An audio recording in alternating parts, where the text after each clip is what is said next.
Hey, it's Les from the TV Dudes. This year, as part of our ATX Television Festival Season 8 coverage, I was lucky enough to sit down and chat with writer and executive producer Alexander Wu. He's the creator and executive producer of the terror Infamy, and we discuss anthologies, what brought him to this story, and more. Hope you enjoy.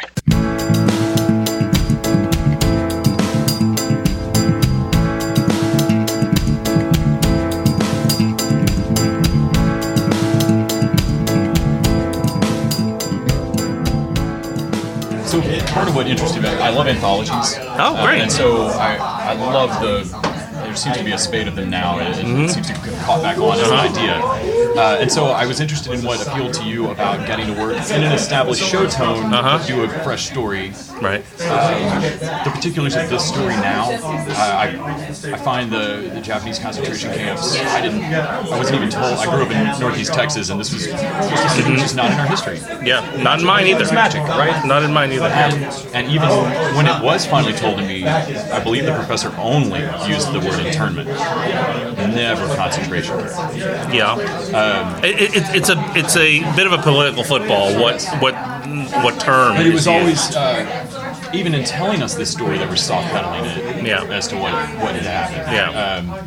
And so I can't believe it's not been mined more, I guess, for story. Yeah. And I was really thrilled when I found out what the next season would be. I thought, well, that's interesting. And obviously getting Mr. Takai to consult as well. Yeah. Can you talk a little bit about, as a writer, what drew you to this, what you like about this? Well, what's really appealing just about the format of doing an anthology is that as a storyteller, there's a beginning, middle, and end.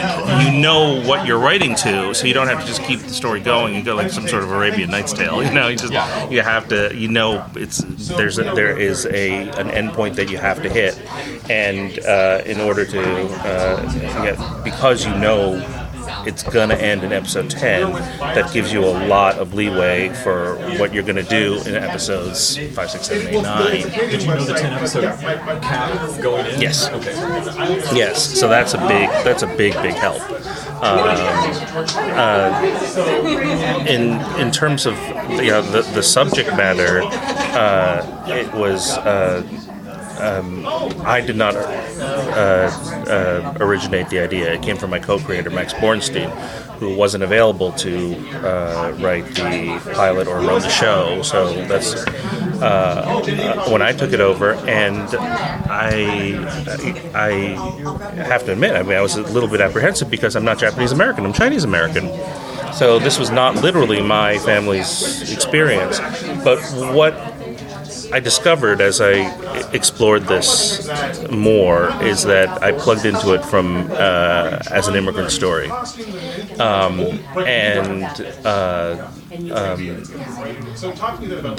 sort of thematically when I was a playwright, which I did before I was started writing in television. That was the theme of all of my playwriting. I've never been able to do that in TV.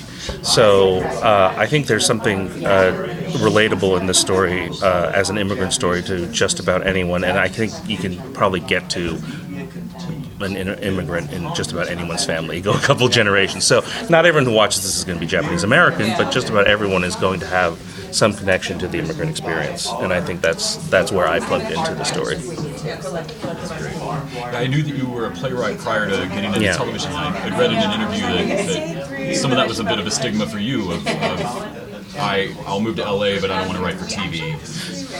Yeah, I mean, I grew up at a time when TV was still sort of the idiot box, you know, and I came in towards the tail end of a migration. My first TV job was 2003, and that was there was a migration there from the late 90s into the early 2000s of playwrights coming to television for a number of reasons, but not the least of which is that theater is not a sustainable way to make a living for anyone unless you're independently wealthy. You know, you just can't make a living just writing plays. And suddenly there was really great work being done in the television format. I had actually, this is getting a little off the topic, but I had taken a class in college with a man it was a philosophy class, and he was considered one of the leading Nietzsche scholars in the world, but he taught a class in aesthetics centered around St. Elsewhere. And it was the early 90s, so this was before there was a lot of real critical study being done of television, but he was analyzing in a way that I had never considered before. And I think a lot of playwrights discovered that this is a fantastic way, a fantastic medium to tell a story, and it's still a writer's medium. This is why television attracts writers more than feature films do, because that still is in many ways a director's medium. Yeah. So that I was attracted to TV, for that reason. There was great work being done. What have you found surprisingly satisfying about screenwriting for television? Oh, a lot of things. I mean, one is just the pace of it is really energizing. Don't do 8 or 9 day episodes for we did 8 for this, which is crazy. Yeah. Just a little bit for a genre show. For a show with this much in terms of gags, and we really wanted a composed look, which have you seen the show yet?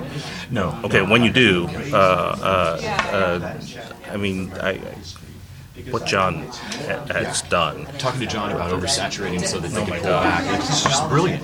It looks fantastic. It looks like he's built a world out of Vancouver, British Columbia, which is a very modern city. It doesn't look like the 1940s. Doesn't look like it doesn't look like an internment camp. Doesn't look like any of these things. But he's managed to pull it off. So being able to build a world in such a short period of time. We made a 10-hour movie. We shot it in 4 months. That's pretty fast.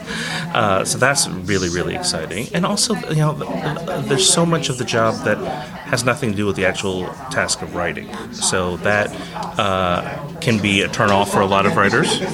For me, it's very appealing because it challenges different parts of my brain. The part of my brain that sits in post is a different part of the brain that's in production. That's a different part of my brain that's in prep and has to make cuts or make changes or adjust on the fly, which is different from the part of my brain that's sitting alone at home writing, which is different from the part of the brain that's running a room. Those are all which is different from the part of my brain that's dealing with notes from executives. All of those things are totally different tasks, and I find that I personally find that enjoyable. Others might not. I know a number of very high-level writers who I have no desire to be the showrunner because all I want to do is write, and that's completely fine. Because if you don't derive any enjoyment out of all the other aspects of it, then don't bother. But I really like all the other aspects. What's been the most surprising of the not writing tasks? Has there been any that you just went, I had no idea that was into the scope of this job? So many things. The minutiae, frankly, a lot of it that of course I have to make this decision. I have to make this a call because who else is going to? So if we'll have a conversation with the props department about this particular camera. It was available in the United States, but not necessarily on the West Coast until June of 1942, which is a few months after. Is that okay? I'm making this up because it's not the actual. And like, is it okay? Oh, I have to answer if it's okay. Oh, okay. Yeah, it's okay. Or no, it's not. And I had to sort of make these calls about. To do their job, you've got to make that decision. Yeah, and I realized there was one day that because this was the first show I've ever run, because in large part I did not want to take something on until I really cared about it, and because I've seen so many colleagues and friends just miserable because the job is more. You don't really like the story that you're telling. I don't know why you would why you would take this job. unless you really believed in it, because the hours are too long. You spend way too much time away from your family, away from the things you want to do with your life. It consumes you. Yeah. So it seems like if you started to tell a joke you don't find funny, like why? Yeah, and you just have to. Okay, I guess I have to finish it. Yeah. This is going to land well, I'm sure. Yeah, and it never will. If you don't believe in it. So I have. I took it on because I felt like there's a reason to tell the story, a reason to make the show, a reason to believe in it. But until you're flying a plane, you don't know what flying a plane is like, And there was one day where we were shooting a scene that was supposed to be the South Pacific in June of 1942. And it was February of 2019 in British Columbia, and it was snowing really heavily. And we tried valiantly, because we only have so many days. It's like we got to get it in. Otherwise, this has to bump into another day, and that bumps, and then the whole schedule comes everything goes falling like house cards. So they put up fly swatters, these huge canopies, just to try to stop the snow, but not the light. Then the light got all messed up, and there was still snow everywhere. And they're doing the scene, and I'm sitting there thinking, there's no way we're going to use this. It's impossible. There's absolutely no. We can't remove it in VFX. There's no way. I hope they call the day. And then I realized, oh my God, I'm they. I was going to say, wouldn't that be? I'm they. I have to. They're waiting for me because they're sitting there thinking that I'm gonna.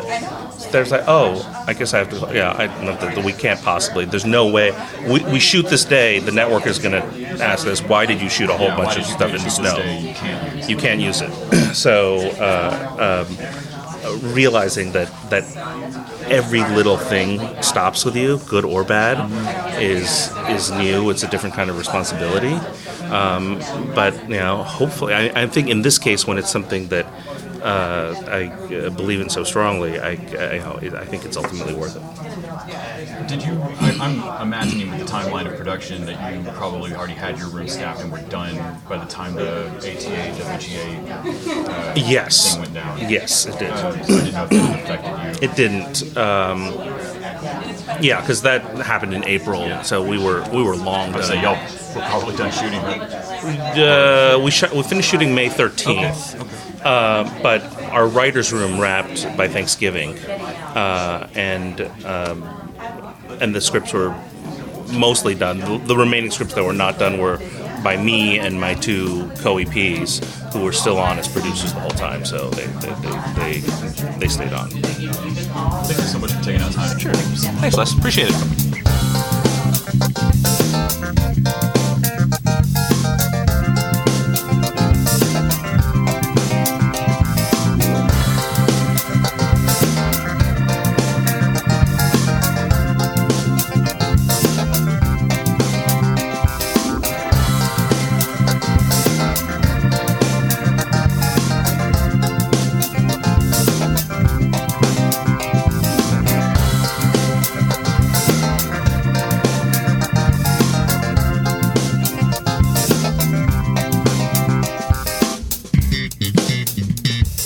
The TV Dudes is an independently run podcast and a member of the Electric Sweater Podcast Network. We are exclusively listener-supported. If you'd like to help us out, go to patreon.com/tvdudes. You can like us on Facebook and Twitter @TVDudes. All the music for our show is by our friend and original TV dude, Gregory J. Amani Smith. To find out more about us, go to thetvdudes.com and electricsweater.com. I'm Grant Davis. Thanks for listening.